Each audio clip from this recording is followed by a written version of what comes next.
Welcome to the Art of Listening to Your Body podcast.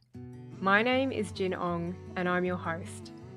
I practice as an osteopath and psychosomatic therapist and am fascinated by the mind-body connection and how your physical body is a manifestation of your emotional state.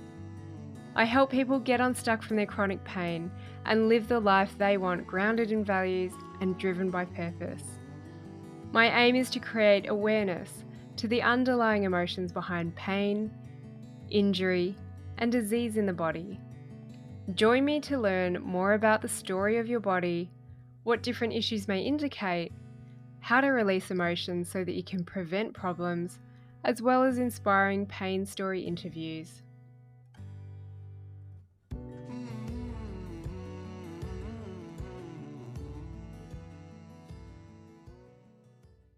If you're carrying weight and you've tried everything to shift it, I know it can be frustrating.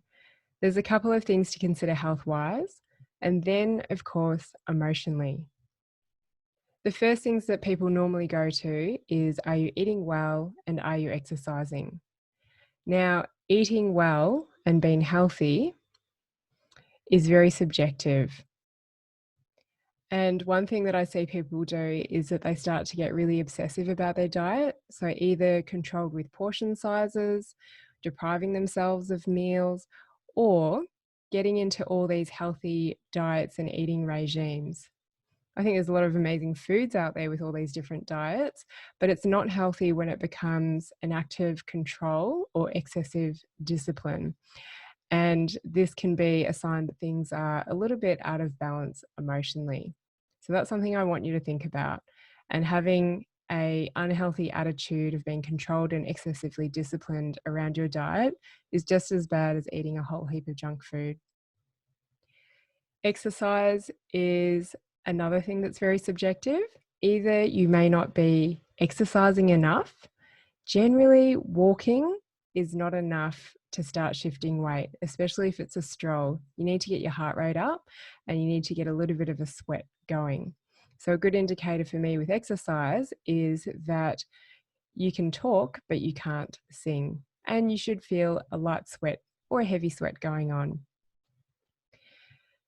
The other side of exercise is that you can also become excessively disciplined, controlling, and over exercise, which actually stresses your body out and puts it into this constant fight and flight mode or a survival mode where it doesn't actually feel safe to lose weight.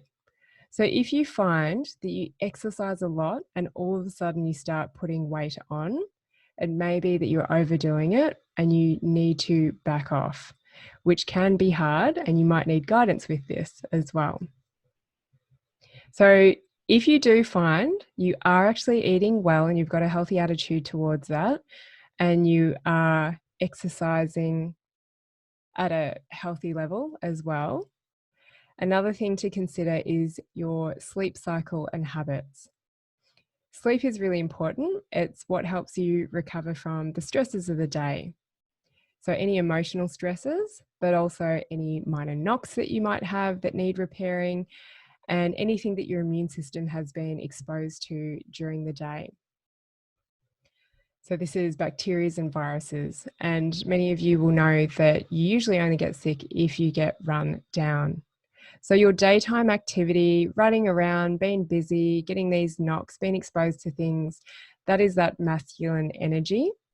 It's that sympathetic nervous system response, and it needs to be counteracted with more feminine energy, or the parasympathetic nervous system response, which is when you sleep. Your body deals with all those foreign materials, your immune system is active, and you're also dealing with inflammation in your body. And why sleep is really important in terms of weight control is that it helps regulate your hormones. So if your sleep cycle is out of whack because of stress, or maybe you're a shift worker, or you just don't have healthy sleep habits, your hormones can go out of whack, in particular your metabolic hormones. So stress hormones like cortisol, melatonin. Melatonin is your sleepy hormone.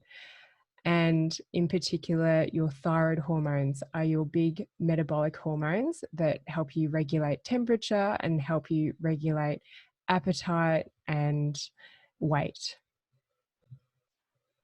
So to get your sleep in a healthy habit, ideally what you want to be doing is going to bed at the same time each night. And if you are struggling with weight issues, you should be going to bed between 9 and 10 p.m. You'll often find that you have better quality sleep when you go to bed around this time.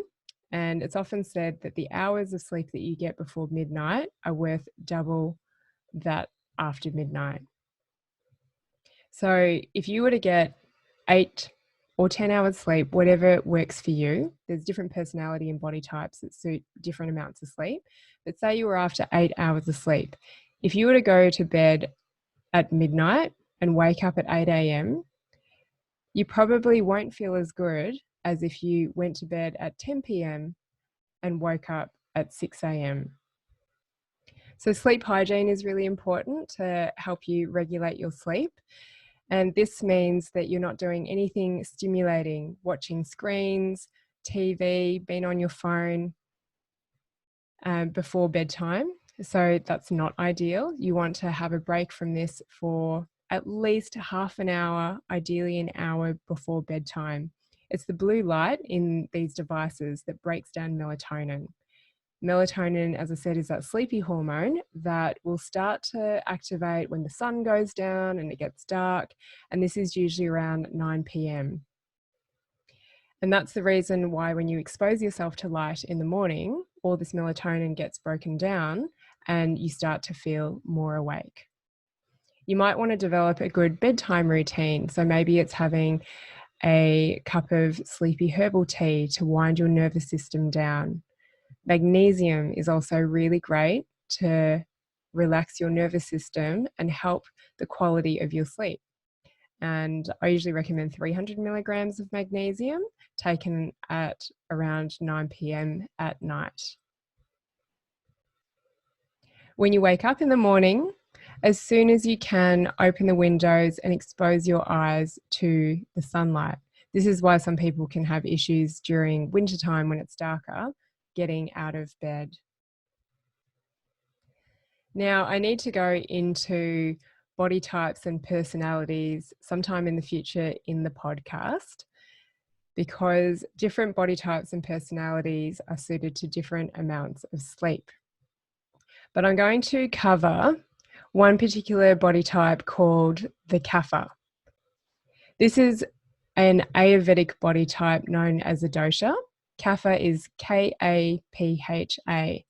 Now, the Kapha type person is usually the one who is more at risk of gaining weight. So when a Kapha person is in their healthy state, they are that typical solid built person. So they might describe themselves as having bigger bones. And usually these are the type of people who aren't happy with their appearance. And sometimes they strive to be really skinny or they try and lose weight and they just don't look right. They actually look better with a little bit of weight on them. Now, the Kapha type person, their personality is that they love to support people. They love their community. They love to help people. And they wonder why everyone else isn't so helpful out there. The danger is that they do this at the expense of their own energy. Now, when they are out of balance, they are most prone to the weight issues. They get very attached to things, so they can have difficulty letting go of relationships or things in their life because they prefer to be comfortable. They can also hoard things, so have difficulty letting go of the things in their life. And they're most likely to store and ruminate on their emotions. So they often think things over. And when these emotions get uncomfortable, they usually go for emotional eating. So this emotion is causing a discomfort in their body and it's uncomfortable for them to deal with. so they stuff it down with food. So this is where the emotional aspect really comes into play, because again, you might be eating really healthy foods, but you might be overeating them. But you can also emotionally eat with junk food, as many people know.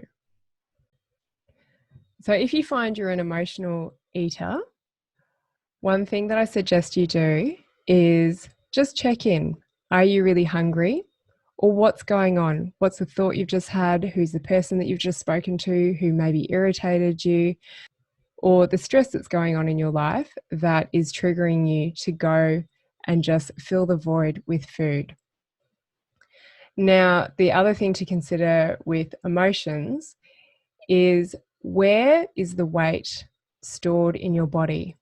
Now, some people put it on evenly throughout their body. Others put it on their face, through their breast tissue, particularly if they're female, or through their bum or their stomach. And the location of where the weight is gained or where you're having difficulty shifting can be an indication as to what's going on. So I'll go over a couple of the common areas. So the stomach, weight gain over the stomach is the solar plexus region. The solar plexus governs emotions around your identity, trust, confidence, self-esteem, power, authority, and self-expression. So it's really about how you show up to the world. And the demon emotions around the solar plexus, when it's closed off, is anger.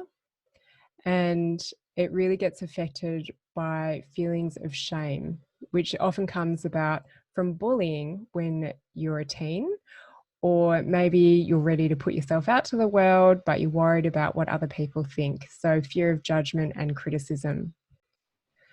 Weight around the bum and the hip area is about your sacral chakra. Sacral chakra governs emotions around relationships in life. So these are the family relationships with your parents, with your partner if you have one. It also has to do with previous relationships that maybe didn't go so well. Maybe there was cheating, infidelity, lack of trust. Then it also has to do with fertility, because your reproductive organs are in your pelvic region. So maybe it's the desire to have kids. It can also be about the miscarriages or abortions that have affected you emotionally. And this is something that isn't often spoken about. It can be about the relationship with your kids that might be a little bit tense at times. It can also have to do with your relationship with money, sex, power, and just other people in your life, including workplace relationships. Putting weight on around the thigh area. So your thighs, especially your quads, are your big survival muscles. These are ones that help you run. So when you're in that survival mode, that fight and flight mode. Now, your quads or your thighs are what help you move forwards in life and embrace change. And sometimes it can be that you're so fearful of stepping forwards and embracing change that you hold yourself back. Now, when you have weight gain in these areas, often the sensation is not there. It feels very numb. And if you just close your eyes down and think about the body parts or the body regions where you're holding weight, just check in and see if you can feel any sensation. So I liken emotional eating and then therefore weight gain just like drugs and alcohol. It's covering up emotions that are too uncomfortable to deal with. And often we can numb out those areas because we want to forget about it. But the body shows up when there's issues that we haven't quite dealt with. Now, I have worked with people who have tried everything, and yes, they've been on the healthy diets and they have exercised really well, and they haven't been able to lose the weight. But when we start to dig into the emotions based on where they're carrying weight in their body, once they acknowledge what's really going on, the painful things that they haven't dealt with, the weight can just shift. Or what happens is that they find it easier to stick to a healthy diet and a healthy exercise regime.